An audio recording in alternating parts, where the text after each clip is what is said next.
نحمده ونصلي على رسوله الكريم أما بعد فأعوذ بالله من الشيطان الرجيم بسم الله الرحمن الرحيم قاتلوهم يعذبهم الله بأيديكم ويخزهم وينصركم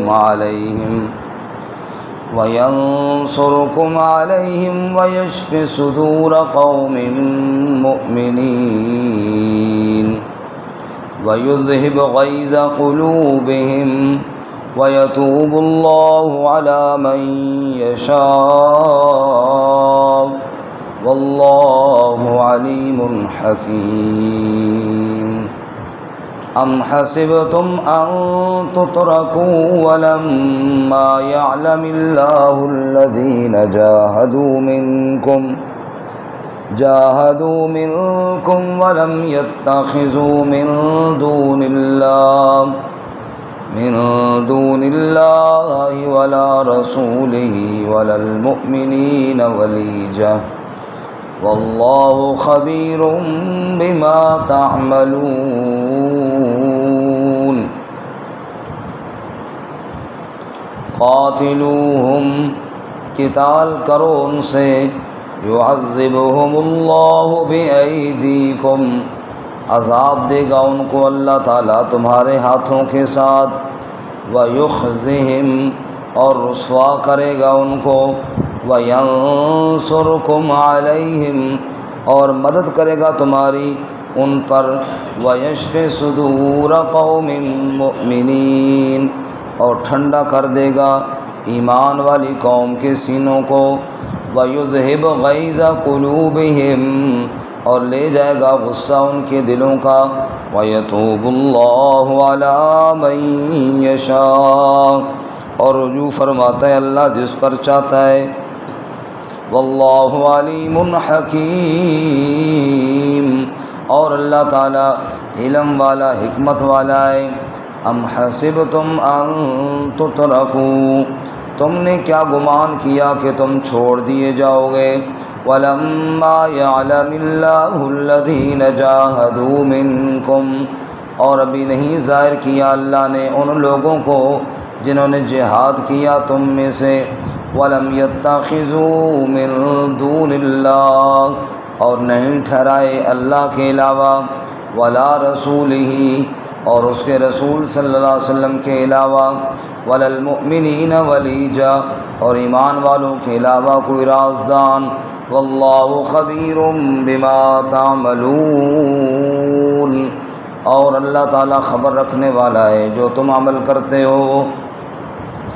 سبحان ربک رب العزت عما یصفون وسلام علی المرسلین والحمد للہ رب العالمین اللہم صل علی محمد وعلی آل محمد كما صليت على إبراهيم وعلى آل إبراهيم إنك حميد مجيد اللهم بارك على محمد وعلى آل محمد كما باركت على إبراهيم وعلى آل إبراهيم إنك حميد مجيد معزز سامعین سورۃ التوبہ کا دوسرا رکوع آیات نمبر 14، 15 اور 16 آپ کے سامنے تلاوت کی ہیں۔ اللہ رب العزت ان کے مطابق صحیح بیان کی توفیق عطا فرمائے آمین، اور ہمیں قرآن و سنت پر عمل کرنے کی توفیق عطا فرمائے آمین۔ گزشتہ سبق میں آپ حضرات نے سنا کہ اللہ رب العزت نے قتال فی سبیل اللہ کا حکم دیا اور ارشاد فرمایا جو لوگ معاہدہ توڑیں اور دین میں طعن کریں ان کے ساتھ قتال کرو اور ان کی قسموں پر نہ جاؤ، ان کی قسموں کا کوئی اعتبار نہیں۔ یہ بار بار معاہدے بھی توڑتے ہیں اور یہی وہ بد نصیب ہیں جنہوں نے رسول اللہ صلی اللہ علیہ وسلم کو نکالا اور جنگ کی ابتدا بھی انہوں نے کی، لہذا ان سے ڈرنے کی ضرورت نہیں، ڈرنا صرف کس سے چاہیے؟ اللہ تعالیٰ سے۔ آج کے سبق میں بھی قتال فی سبیل اللہ کیا ہی حکم ہے، اور ساتھ اہل ایمان کو کچھ نصیحتیں اور کچھ وعدے ہیں۔ فرمایا قاتلوہم یعذبہم اللہ بایدیکم، قتال کرو ان سے، اللہ عذاب دے گا ان کو تمہارے ہاتھوں کے ذریعے۔ فرمایا کہ ایک آدمی کسی کے ساتھ ظلم کرے، زیادتی کرے، تو وہ مظلوم انصاف کے لیے حکمران کے پاس، قاضی کے پاس جائے، اور وہ جب اس کو مظلوم کو انصاف دینے لگے تو اس کی 3 صورتیں ہیں۔ پہلی صورت یہ ہے کہ وہ اس مظلوم کو تسلی دے اور کہے تم بے فکر ہو جاؤ، تم مطمئن ہو کر گھر چلے جاؤ، میں اس کو سزا دوں گا۔ دوسرا طریقہ یہ ہے اس کو کہتا ہوں ادھر بیٹھ اور پھر دیکھ میں اس کو سزا دیتا ہوں، تیرے سامنے میں اس کو سزا دوں گا۔ تیسرا طریقہ یہ ہے کہ وہ ڈنڈا پکڑائے مظلوم کے ہاتھ میں اور کہے میرے سامنے اس کی پٹائی کر ادھر۔ یہ 3 طریقے ہیں۔ ان تینوں طریقوں میں سب سے جو آخری طریقہ ہے، اس میں مظلوم کے دل میں زیادہ ٹھنڈ پڑے گی جب اپنے ہاتھ سے اس کو لگائے گا ظالم کو۔ پہلی قوموں نے جب انبیاء علیہم الصلاۃ و تسلیمات کے ساتھ ظلم و زیادتیاں کی، انکار کیا، سب کچھ ہوا، اللہ تعالیٰ نے انبیاء کو فرمایا کہ تم یہاں سے چلے جاؤ، بستی سے نکل جاؤ، اور ان کے اوپر عذاب آنے والا ہے۔ چنانچہ ہود علیہ السلام کی قوم ہے، صالح علیہ السلام کی قوم ہے، لوط علیہ السلام کی قوم ہے، شعیب علیہ السلام کی قوم ہے، ان تمام قوموں میں ایسے ہی ہوا کہ اللہ اپنے نبی کو لے جاتے تھے، شہر سے باہر لے جاتے تھے کہ آپ جائیں اور ان بے ایمانوں کا، ان ظالموں کا میں علاج کر لوں گا، اور ایسے ہی ہوتا تھا، نبی چلے جاتے اور قومیں برباد ہو جاتی۔ یہ پہلا طریقہ تھا۔ دوسرا طریقہ یعنی مظلوم کے سامنے ظالم کو سزا دی جائے،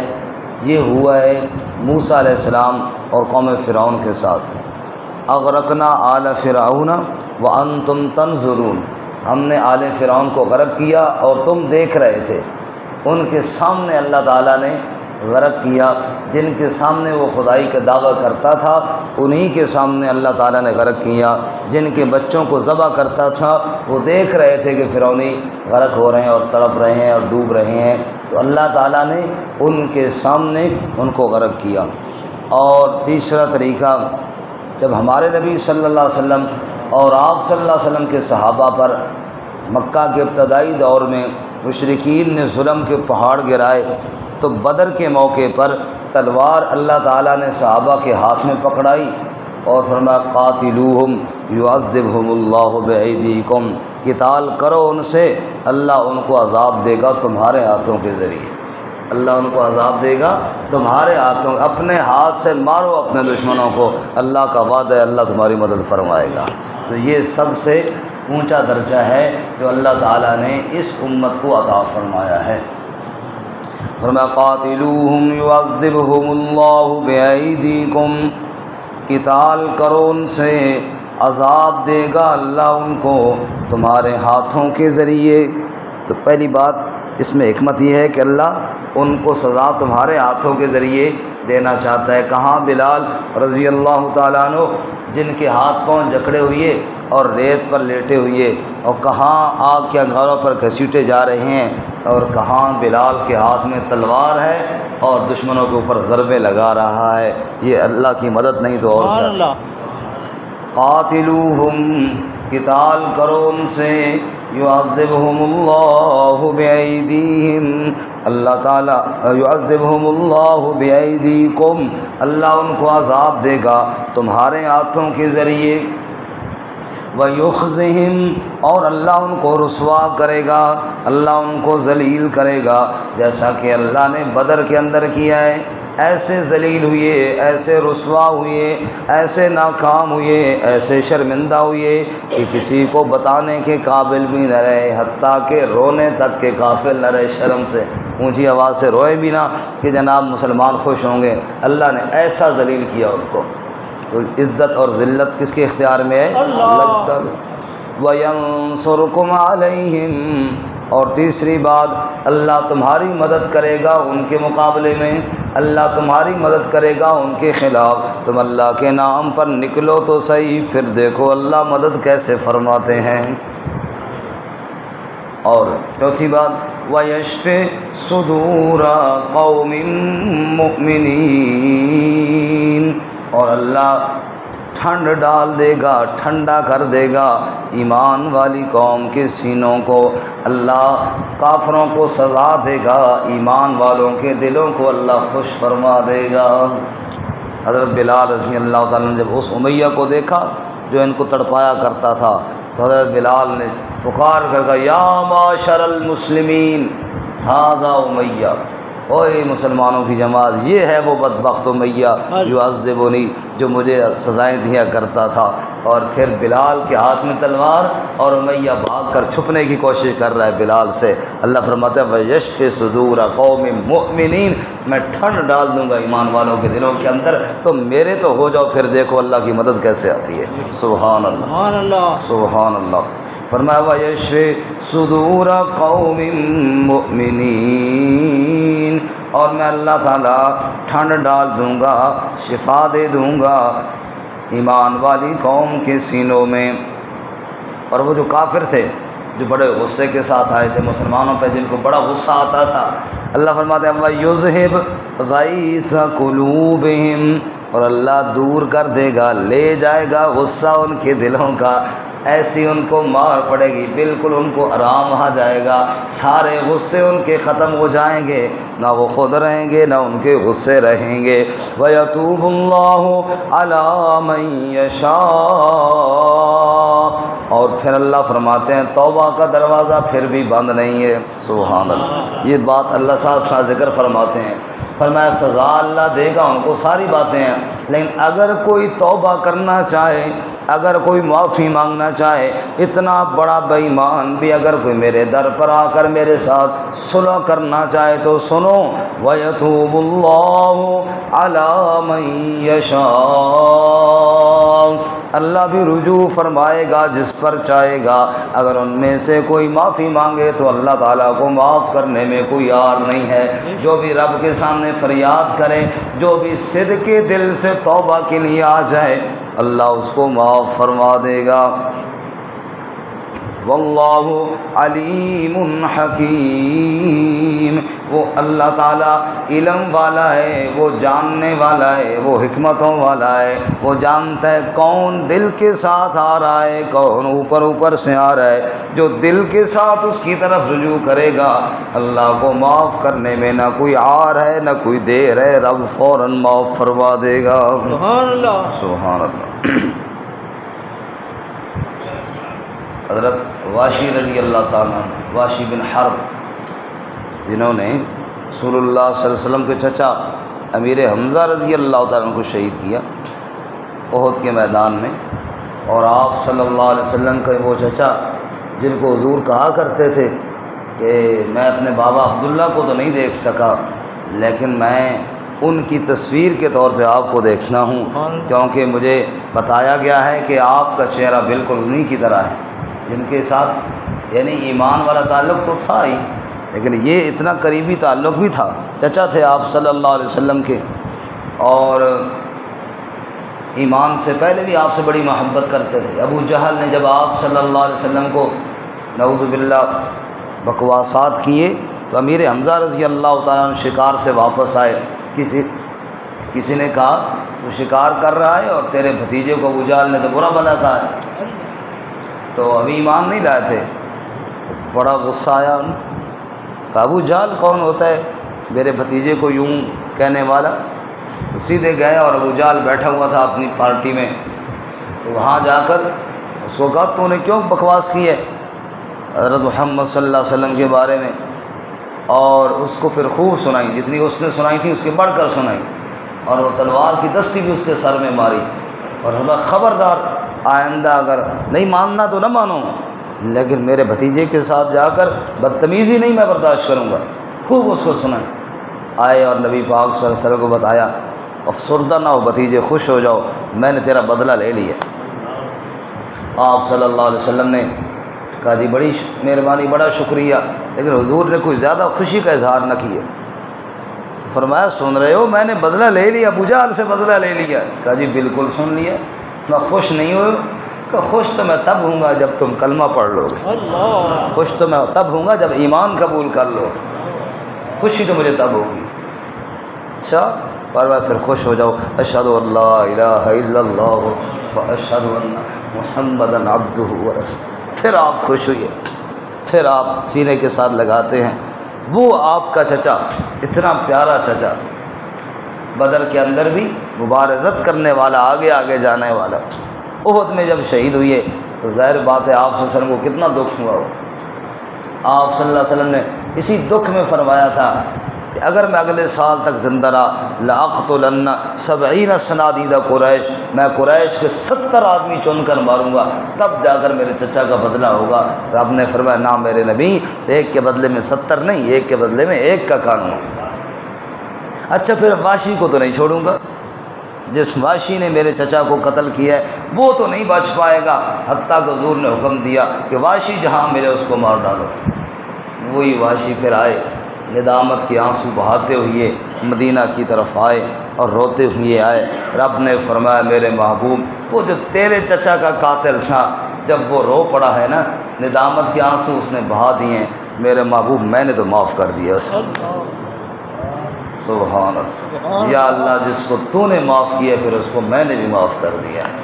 جی اللہ تعالیٰ فرماتے ہیں وَيَتُوبُ اللَّهُ عَلَى مَن يَشَاءُ، اللہ جس پہ چاہے رجوع فرمائے، اللہ جس کو چاہے معاف کر دے، رحمت کا در اس کا بند نہیں ہوا، رحمت کا دروازہ اس نے کھول کر رکھا ہوا ہے۔ بڑے بڑے باغی، بڑے بڑے نافرمان اگر وہ سچے دل سے پلٹ کر آ جائیں تو جب بھی آئیں گے اللہ تعالیٰ کا در کھلا ہی پائیں گے۔ اس لیے اللہ دوسرے مقام پر کیا فرماتے ہیں؟ فرمایا وَمَن يَعْمَلْ سُوءًا أَوْ يَظْلِمْ نَفْسَهُ ثُمَّ يَسْتَغْفِرِ اللَّهَ يَجِدِ اللَّهَ غَفُورًا رَحِيمًا۔ جو برے عمل کرتا ہو، اپنی جان پر ظلم کرتا ہو اور پھر کبھی خیال آئے ثم یستغفر اللہ، پھر اللہ سے استغفار کرے تو سنو یجد اللہ غفور الرحیم، رب کے دربار سے جب بھی آئے گا اللہ کو غفور الرحیم ہی پائے گا، جب بھی آئے گا اللہ کو غفور الرحیم ہی پائے گا، اللہ کا دروازہ کبھی بند نہ پائے گا، ہر وقت اس کا دروازہ کھلا ہوا ہوگا۔ سبحان اللہ، اللہ ہمیں بھی سچی توبہ کی توفیق عطا فرمائے۔ آگے اللہ تعالیٰ پھر جہاد کی ترغیب دیتے ہوئے فرماتے ہیں کہ جہاد ضروری ہے، جہاد سے ہی تو کھرے کھوٹے کی پہچان ہوتی ہے، جہاد سے ہی تو کھرے کھوٹے کی پہچان ہوتی ہے۔ ویسے تو ماشاءاللہ سارے ہی جناب مسلمان ہیں، سارے ہی ہیں، پتہ تب چلتا ہے جب حالات ہیں، پھر آپ جناب کون میدان میں ٹھہرتے ہیں۔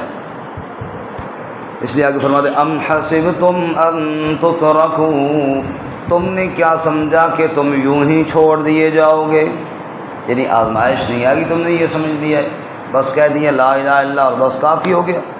جیسے کہ دوسری جگہ فرماتے ہیں حسب الناس ان یترکوا ان یقولوا آمنا وهم لا یفتنون، لوگوں نے یہ سمجھ لیا کہ بس ایمان کا دعویٰ کر لیا بس کافی ہو گیا، کوئی آزمائش نہیں آئے گی، تو میں آزمائش تو آئے گی۔ یہاں بھی فرماتے ہیں ام حسبتم، کیا تم نے یہ گمان کر لیا ان تترکوا کہ تم چھوڑ دیے جاؤ گے، ولما یعلم اللہ الذین جاہدوا منکم، اور ابھی اللہ نے نہیں جانا یعنی نہیں ظاہر کیا ان لوگوں کو جنہوں نے جہاد کیا تم میں سے، وَلَمْ يَتَّخِذُوا مِن دُونِ اللَّهِ وَلَا رَسُولِهِ وَلَا الْمُؤْمِنِينَ وَلِيجًا، اور نہیں ٹھہرایا انہوں نے اللہ اور اس کے رسول اور ایمان والوں کے علاوہ کسی کو اپنا رازدان، یعنی سچے مجاہد اور جن کا تعلق اللہ اس کے رسول اور ایمان والوں سے مخلصانہ ہے، وہ جہاد کے بغیر پہچان نہیں ہوتی ان کی۔ جہاد کے میدان میں جب اترتے ہیں تبھی پتہ چلتا ہے کہ ان میں سچا کون ہے اور ان میں جناب اوپر سے ماننے والا کون ہے۔ تقریباً اسی طرح کی بات سورۃ الاحزاب میں اللہ تعالیٰ نے فرمائی۔ جب جنگ احزاب ہوئی نا جی، کفار مدینہ پر ٹوٹ پڑے، اب اس وقت وہ جو منافقین تھے، جو بڑے ایمان کے دعوے دار تھے، ان کی حالت کیا تھی؟ اللہ فرماتے تدور اعینہم کالذی یغشی علیہ من الموت، ان کی آنکھیں تو ایسے پھرتی جیسے ابھی موت آئی، جیسے ابھی موت ہے، ڈر کے مارے، خوف کے مارے۔ اور اہل ایمان بڑے جذبے کے ساتھ رسول اللہ صلی اللہ علیہ وسلم کی اتباع میں اور اللہ تعالیٰ کی راہ میں جہاد کے لیے نکل کھڑے ہوئے، تو معلوم ہوا آزمائشوں پر ہی پہچان ہوتی ہے کہ مخلص کون ہے، کھرا کون ہے اور کھوٹا کون ہے۔ واللہ خبیر بما تعملون، اور اللہ تعالیٰ خبر رکھنے والا ہے جو تم کرتے ہو، سب کچھ جاننے والا کون؟ اللہ۔ ترجمہ دوبارہ سنیں۔ قاتلوہم یعذبہم اللہ بأیدیکم، قتال کرو ان سے، عذاب دے گا ان کو اللہ تمہارے ہاتھوں کے ساتھ، ویخزہم، اور رسوا کرے گا ان کو، وینصرکم علیہم، اور مدد کرے گا تمہاری ان پر، وَيَشْفِ صُدُورَ قَوْمٍ مُؤْمِنِينَ، اور ٹھنڈا کرے گا ایمان والی قوم کے سینوں کو، وَيُذْهِبَ غَيْظَ قُلُوبِهِمْ، اور اللہ لے جائے گا غصہ ان کے دلوں کا، وَيَتُوبُ اللَّهُ عَلَى مَن يَشَاءُ، اور اللہ رجوع فرماتا ہے جس پر چاہتا ہے، وَاللَّهُ عَلِيمٌ حَكِيمٌ، اور اللہ تعالیٰ علم والا، حکمت والا ہے۔ ام حسبتم ان تترکوا، تم نے کیا گمان کر لیا کہ تم یوں ہی چھوڑ دیے جاؤ گے؟ ولما یعلم اللہ الذین جاہدوا منکم، اور ابھی اللہ تعالیٰ نے نہیں ظاہر کیا ان لوگوں کو جنہوں نے جہاد کیا تم میں سے، وَلَمْ يَتَّخِذُوا مِن دُونِ اللَّهِ، اور نہیں ٹھہرایا اللہ کے علاوہ، وَلَا رَسُولِهِ، اور نہ اس کے رسول کے علاوہ، وَلَا الْمُؤْمِنِينَ، اور ایمان والوں کے علاوہ، وَلِيجَا، رازدان، وَاللَّهُ خَبِيرٌ بِمَا تَعْمَلُونَ، اور اللہ تعالیٰ خبر رکھنے والا ہے اس کے ساتھ جو تم عمل کرتے ہو۔